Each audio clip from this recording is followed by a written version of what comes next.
Hello guys, അപ്പോൾ just സഹോയിലേക്ക് എല്ലാവർക്കും വലിയ വെൽക്കം. അപ്പോൾ ഇന്ന് ഞാൻ വന്നിരിക്കുന്നത് ഒരു ഹാപ്പി ന്യൂസ് ആയിട്ടാട്ടോ. നമ്മുടെ കഴിഞ്ഞ വ്ളോഗുകളുടെ ഭാഗമായ അസീന അങ്ങനെ വിജയകരമായി പ്രസവിച്ചു. ബേബി ബോയ് ആണ്. അപ്പോൾ ഞങ്ങൾ കാണാനായിട്ട് ഞങ്ങൾ ഹോസ്പിറ്റലിൽ പോയി. അവിടെ നിന്ന് കുറച്ച് മിഠായിയൊക്കെ പറക്കിയെടുത്തു.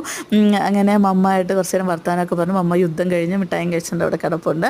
ആൻഡ് നെക്സ്റ്റ് നമ്മൾ വരുന്ന വഴിക്ക് കുറച്ച് ചില്ലും കൂട്ടി കുറേ ആൾക്കാർ നമ്മളെ കണ്ണും തള്ളി ഇരിപ്പുണ്ടായിരുന്നു. അങ്ങനെ അത് പോയി വാങ്ങിച്ചു.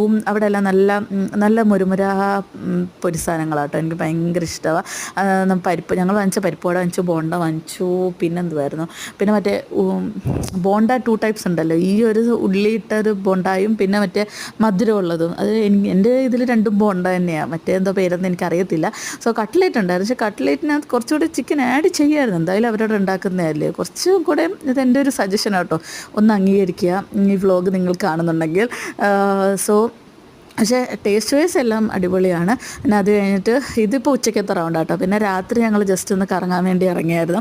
അപ്പോൾ ഇത് നമ്മുടെ മെഡിക്കലിൻ്റെ അടുത്ത് അപ്പാപ്പൻ്റെ കടയാണ്. സോ അവിടെ നിന്ന് എന്താ ഉഴുന്ന് ബോണ്ടയും ഉണ്ണിയപ്പമായിരുന്നു അവിടെ ഉണ്ടായിരുന്നു. എല്ലാം കട അടയ്ക്കാറായി. ജസ്റ്റ് അവിടെ ഇച്ചിരി മഴ പെയ്തായിരുന്നു. അപ്പോൾ ആ സമയം കച്ചവടം ഇച്ചിരി ഡിലേ ആയതുകൊണ്ട് ഈ സാധനം കിട്ടിയാൽ ഞങ്ങൾ മിക്കപ്പോഴും പോകുമ്പോൾ ഒന്നും കാണത്തില്ല. പിന്നെ അതുകൊണ്ട് തിരിച്ച് വീട്ടിൽ പോകുന്ന വഴിക്ക് നമ്മൾ ഫ്രൈഡ് ചിക്കനും വാങ്ങിച്ച് അന്നത്തെ ജോലി തീർന്നു. Guys bye.